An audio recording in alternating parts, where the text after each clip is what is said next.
Hi, Mr. Shaw, can you hear me? Greetings to Telesur. Thank you for the work you do. I would like to already focus on the main issue. Many are familiar with the phrase that says politics are the concentrated expression of the economy. Now, my question is regarding this, the whole narrative of the Russian invasion in Ukraine that the big media outlets have been raving about coincides with the rise of gas prices in the European market. How does the Nord Stream 2 pipeline influence the attitude the United States have assumed in these events? Those are the very headlines that we're hearing all day, every day from CNN and Fox News and the New York Times and the Financial Times that this is all Russia's fault and the big boogeyman, Putin. They've attempted to decontextualize everything from 2014 until now.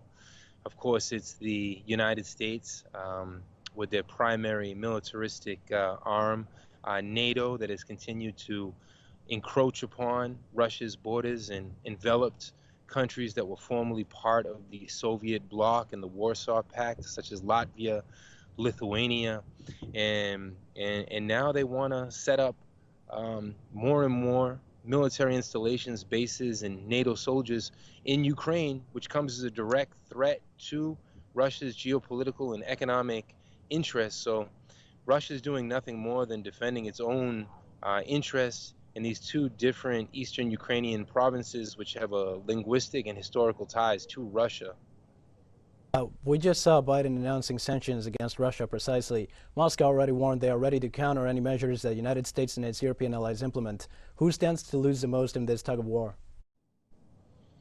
Well, we see Nord Stream 2, this massive pipeline that was going to connect Russia directly to the European Union as an outlet for these massive oil and gas reserves. There's over 100 billion European euros involved in this project, 12 different companies involved based out of Europe.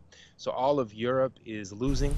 The U.S. is afraid of Europe Russia integration. They're afraid of any manifestation of multipolar economic and diplomatic integration that excludes them. War in Europe, who's going to gain? The U.S. is going to gain, just like World War II and World War I. They have the Atlantic Ocean to defend them. And it's the Ukrainian people, 14,000 who have already perished in this new Cold War conflict since 2014. The people of Donbass, the people of this region of eastern Ukraine have spoken that they don't want to be part of Kiev. They don't identify with the regime in Kiev that's a product of this 2014 Maidan counter-revolution coup. They don't identify with NATO and U.S. interests. So they have remained doggedly stubborn in insisting upon having their own true sovereign development. That's what we want to talk to you about now. Donetsk and Luhansk have been the epicenter of this geopolitical conflict. The reports of Ukrainian government forces increased shelling of the territories and their recognition as republics by the Russian Federation. What does this mean for the political balance in the region? Well, that's just it. The United States will never report on the everyday suffering of the Ukrainians in the east and of the steadfast resistance.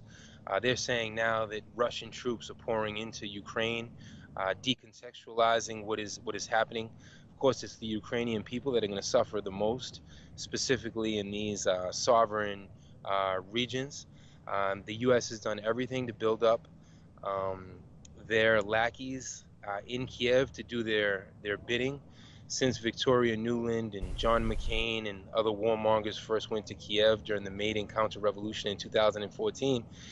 And this is what they want. Wall Street, the Pentagon, with their almost $800 billion budget, they want this war. The U.S. war economy, the Pentagon, these warmongers, they need wars, they need enemies like the human lungs need oxygen. So they'll stop at nothing, as we've seen. They continue to be in war drive.